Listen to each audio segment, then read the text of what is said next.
आज के इस वीडियो में हम क्लास नाइन्थ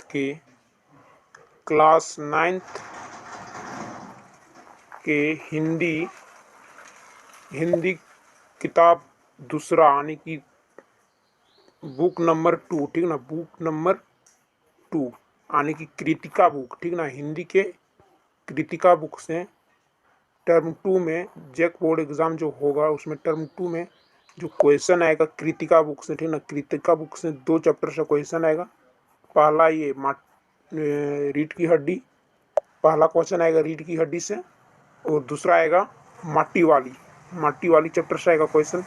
तो आज के इस वीडियो में हम रीढ़ की हड्डी के चैप्टर के वेरी वेरी इंपॉर्टेंट क्वेश्चन यानी कि महत्वपूर्ण प्रश्न वीवीआई सब्जेक्टिव क्वेश्चन लेके आप लोग के साथ आया हूं, जो टर्म 2 के एग्जाम में सेम इसी प्रकार का क्वेश्चन आएगा। तो चलिए आज का वीडियो शुरू करते हैं। वीडियो शुरू करने से पहले आपसे एक रिक्वेस्ट है कि चैनल पर नए हैं, अगर आप चैनल पर नए हैं तो चैनल को सब्सक्राइब कर दें और साथ ही साथ बेल आइकन को भी प्रेस करके उसे ऑल कर दें। और आप लोग वीडियो बहुत लोग देखते हो लेकिन चैनल को सब्सक्राइब नहीं करते, तो चैनल को सब्सक्राइब कर लीजिएगा, ठीक है। तो पहला क्वेश्चन है, राम स्वरूप और गोपाल प्रसाद बात बात पर एक हमारा जमाना था कहकर अपने समय की तुलना वर्तमान समय से करते हैं। इस प्रकार की तुलना करना कहाँ तक तर्कसंगत है? यानी कि रामस्वरूप और गोपाल प्रसाद, जब राम स्वरूप के घर जब गोपाल प्रसाद आता है तो बात बात में ही ये हमारा जमाना था कहकर करते थे, तुलना करते थे। तो इसमें कहाँ तक तर्कसंगत है वही यहाँ आंसर लिखने बोल रहा है।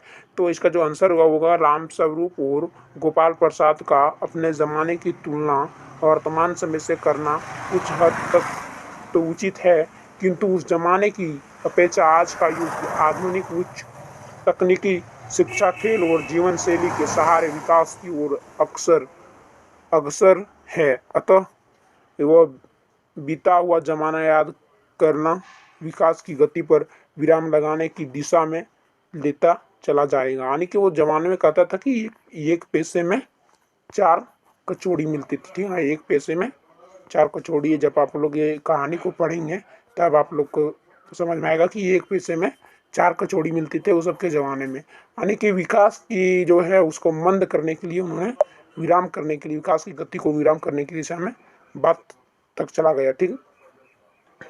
उसके साथ साथ उन्होंने और बहुत कार्य के बारे में बात भी किया था।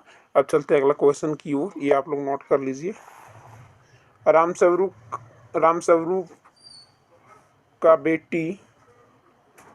अपनी बेटी को उच्च शिक्षा दिलवाना और विवाह के लिए छिपाना, यह विरोधाभास उनकी किस व्यवस्था को उजागर करता है? तो उसकी विरोधाभास जो उजागर करता है वो उसका जो आंसर होगा वो अगर राम स्वरूप की व्यवस्था यह है कि आधुनिक समाज पढ़ी लिखी लड़कियों को पसंद करता है, किंतु जहां उन्हें विवाह करना है वे उच्च शिक्षा को पसंद नहीं करते हैं। विवाह की समस्या ही उनकी वास्तविक और छिपाव की व्यवस्था को उजागर करती है। चलते हैं अगला क्वेश्चन की ओर। अगला क्वेश्चन, अपनी बेटी का रिश्ता तय करने के लिए राम स्वरूप उमा से जिस प्रकार के व्यवहार की अपेक्षा कर रहे हैं वह उचित क्यों नहीं है? तो अपनी बेटी का रिश्ता करने के लिए राम स्वरूप उमा से जिस प्रकार से के व्यवहार की अपेक्षा कर रहे हैं वह इसीलिए उचित नहीं है क्योंकि ऐसा करके वे उच्च शिक्षा प्राप्त एक मुखर व्यक्ति को भी विवश, अनपढ़ या लाचार औरत की स्थिति की ओर ले जाने का मार्ग प्रशस्त कर रहे हैं। यानी कि इस कहानी में हम जब पढ़ें कहानी को तो उमा बीए पास थी ना, उमा जो थी वो बीए पास थी। कहाँ तक पढ़ी थी? बीए पास थी।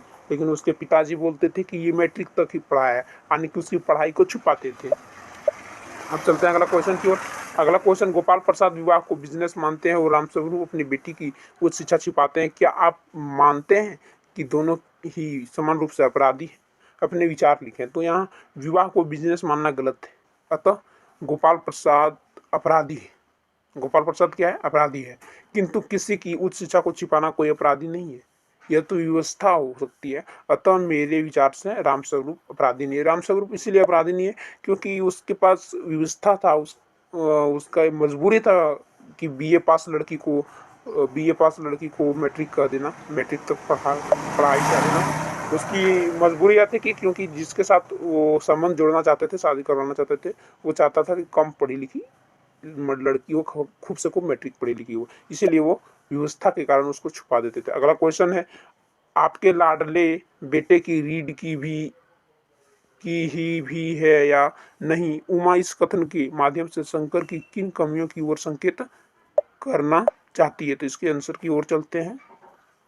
उमा इस कथन के माध्यम से शंकर की चरित्रहीनता और आवारागर्दी जैसी कर्मियों की ओर संकेत करना चाहती है। यानी कि शंकर जो था वो थोड़ा आवारागर्दी टाइप का लड़का था और वो हॉस्टल के बाहर में मार खा लिया था कहीं लड़की छेड़ने के चक्कर में, जिसके कारण उसकी रीढ़ की हड्डी टूट गई थी, बदतमीजी की थी।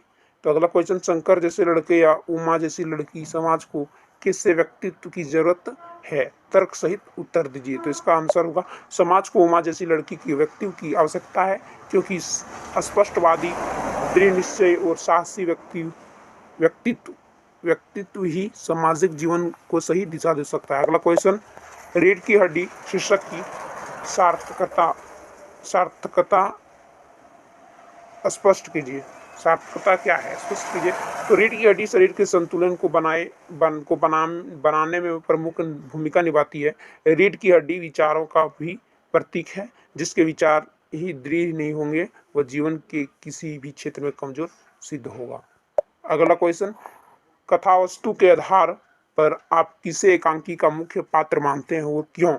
कथा वस्तु के आधार पर उमा एकांकी के प्रमुख पात्र हैं, क्योंकि अन्य पात्र उसके विवाह और विचारों पर आश्रित है। तो ये जो रीढ़ की हड्डी चैप्टर था ये एकांकी था। क्या था, किस प्रकार का कहानी था, ये किस प्रकार का पाठ था? तो ये एकांकी था। ये आप लोग याद रखिएगा, परीक्षा में आ सकता है कि रीढ़ की हड्डी किस प्रकार का पाठ था। तो ये एकांकी था, ठीक है। अगला क्वेश्चन, एकांकी के आधार पर रामस्वरूप और गोपाल प्रसाद की चारित्रिक विशेषताएं बताइए। चारित्रिक विशेषताएं, एकांकी के आधार पर रामस्वरूप संकोची, विवश और अधीर होने वाले पात्र हैं। गोपाल प्रसाद दोहरी मानसिकता वाले रूढ़िवादी तथा कटु सत्य को सहन कर पाने में असमर्थ पात्र है। अगला क्वेश्चन, इस एकांकी का क्या उद्देश्य है, लिखिए। तो एकांकी का उद्देश्य स्त्रियों का समाज में प्रतिष्ठा दिलाना। इस एकांकी का उद्देश्य क्या है? एकांकी का उद्देश्य स्त्रियों का समाज में प्रतिष्ठा दिलाना, नहीं कि इज्जत दिलाना। ये हो जाएगा एकांकी का उद्देश्य। अगला क्वेश्चन है, लास्ट क्वेश्चन, समाज में महिलाओं को उचित गरिमा दिलाने हेतु आप कौन कौन से प्रयास कर सकते हैं? तो समाज में महिलाओं को उचित गरिमा दिलाने हेतु हम उन्हें उच्च शिक्षा दिलाने तथा उन्हें उनके सामुदायिक और सामाजिक भावना विकसित करने का प्रयास कर सकते हैं, प्रयास कर सकते हैं। तो ये हो जाएगा इस प्रश्न का आंसर। जितने भी प्रश्न मैंने यहाँ पढ़ के सुनाया उसका आंसर सब आप लोग नोट कर लीजिए और इसको याद भी कर लीजिए, ठीक ना। और सबसे बेहतर होगा कि आप लोग जो रीढ़ की हड्डी का जो कहानी है, ये एकांकी रीढ़ की हड्डी, इसको अच्छी तरह से पढ़ लीजिए। सबसे रीढ़ की हड्डी में जो जितना भी कहानी है सब मतलब एकांकी ये है, एकांकी पाठ है ये एकांकी। तो इसको पढ़ लीजिए अच्छी तरीक़ा से, जो आपको प्रश्न के आंसर दिलाने में मदद करेगी। मिलेंगे आपके साथ अगली वीडियो में, तब तक के लिए जय हिंद, जय भारत, वंदे मातरम।